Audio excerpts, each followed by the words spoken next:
Manusia intoleran, manusia yang memiliki kekerasan akan selalu ada. Pilihan kita adalah mendiamkan mereka atau menindak mereka. Dan jika saya presiden, saya akan menindak dengan amat tegas.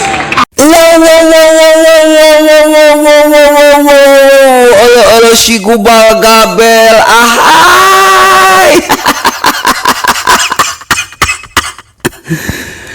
Bapak Ibu hadirin pemuda-pemudi sebangsa setanah air dimanapun kalian berada, Anies Baswedan pengen jadi presiden. Bu, Anies Baswedan pengen jadi presiden, Bu. Pilih jangan, Bu. Bapak-bapak, Anies Baswedan pengen jadi presiden. Pemuda-pemudi sebangsa setanah air, Anies Baswedan pengen jadi presiden. Pilih jangan ya. Pilih jangan ya. Nanti kalau Bapak Ibu pemuda-pemudi sebangsa setanah air enggak memilih, masuk neraka loh. Enggak akan dapat 72 bidadari nanti. Kalau enggak pilih Anies Baswedan. Dapatnya nanti 72 bidadacong. Aduh, provokasi agama, provokasi dalil, provokasi ayat suci. Itulah strategi politik dari Anies Baswedan dalam meraih kekuasaan. Menjijikan memang. Jangankan kita, bro, Tuhan aja jijik. Paman adlamu mimman iftara 'ala Allahil kadziba. Sungguh menyedihkan, menjijikan, memuakan orang-orang yang mengadakan kedustaan kepada Allah, menjual ayat-ayat Allah hanya demi kekuasaan. Nauzubillah tsumma nauzubillah. Anies ini nggak ngaca, nggak mau ngaca, nggak mau ngaca gitu. Padahal kita, bro, disebut ganteng, cantik, senang dilihat, dikagumi, disegani oleh banyak orang itu karena kita ini rajin ngaca. Setiap ada kotoran dibersihkan, ada noda dibersihkan, ada keriput dibenerin. Kalau wanita pakai bedak, pakai lipstik. Jadi enak dilihat, dipandang itu enak. Ini Anies Baswedan ini pengen jadi presiden tapi kagak ngaca.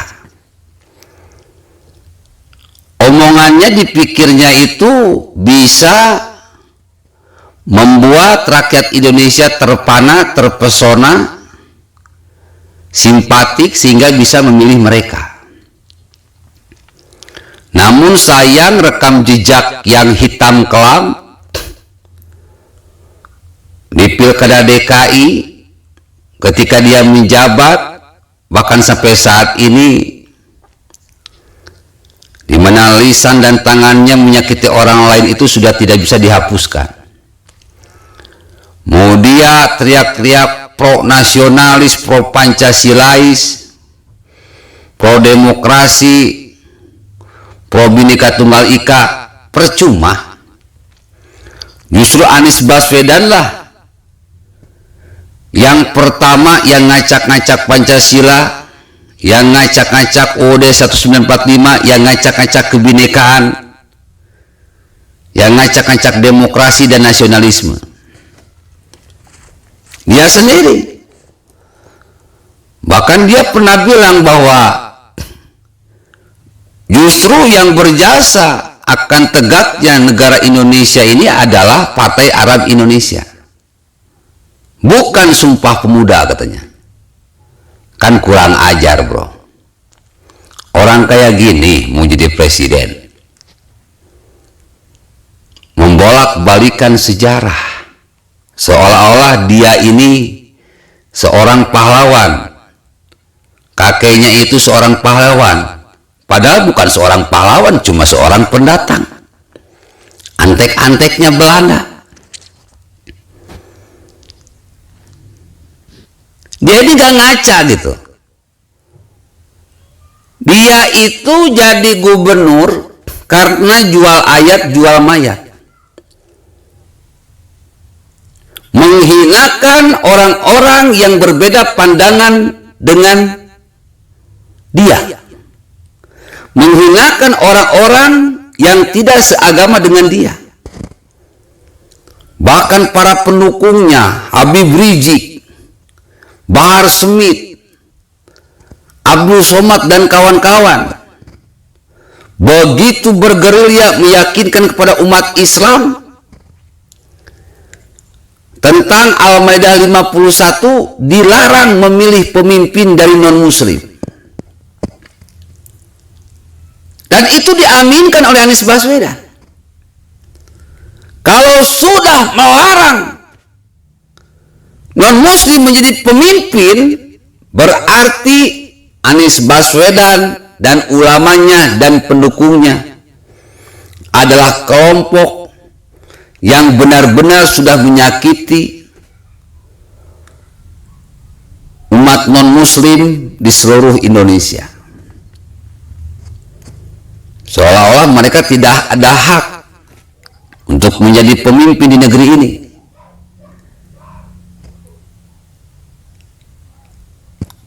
Maskotnya non-muslim itu, harapan terbesar non-muslim itu, agar ada dari pihak mereka yang menjadi pemimpin itu adalah Ahok. Karena Ahok merupakan seorang pemimpin yang tidak hanya dikagumi dan disenangi oleh non-muslim, tetapi dia juga disegani dan dikagumi oleh orang-orang muslim. Harapan terbesar itu Ahok jadi pemimpin di DKI saat itu. Bahkan harapannya itu adalah menjadikan Ahok jadi presiden di Indonesia. Tapi Anies Baswedan dan kawan-kawan menghancurkan impian non-muslim, seolah-olah mereka menganggap bahwa cuma mayoritas muslim yang wajib jadi pemimpin di negeri ini. Bahkan kalau kita perhatikan, yang melarang, yang membongkar gereja-gereja, yang melarang izin pendirian gereja-gereja, yang membongkar gereja-gereja, itu orang-orangnya Anies Baswedan, para pendukungnya Anies Baswedan.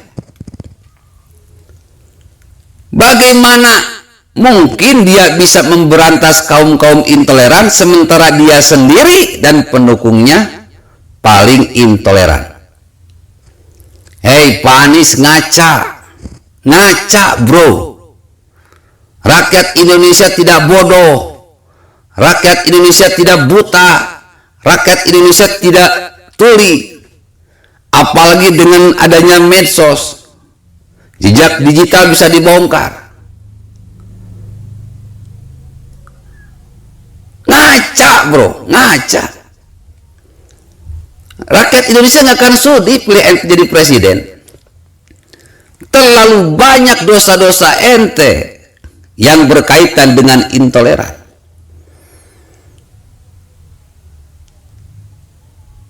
Terlalu banyak dosa-dosa ente yang berkaitan dengan aksi Islam radikal. Islam radikal itu kan kelompok ente. Islam teroris itu kan kelompok ente. Jangan hoak Ustadz.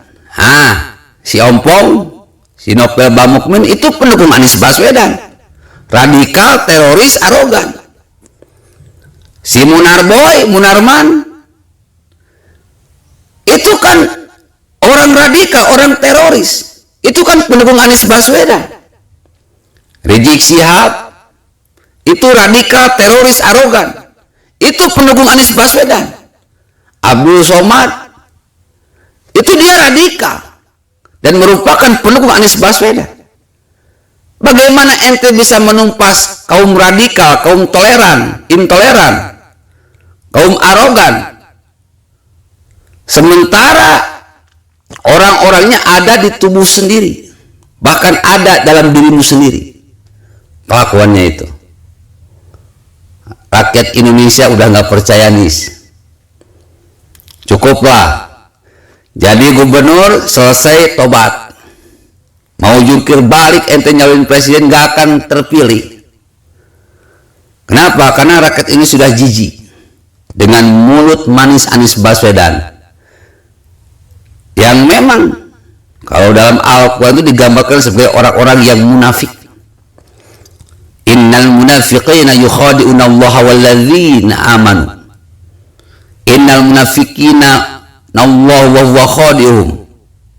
Sesungguhnya orang-orang munafik kayak Anies Baswedan ini nak menipu Allah dan orang-orang beriman, tetapi Allah balas tipuan mereka. Balas tipuan Anies Baswedan ini. Nggak percaya, saksikan saja. Assalamualaikum warahmatullahi wabarakatuh.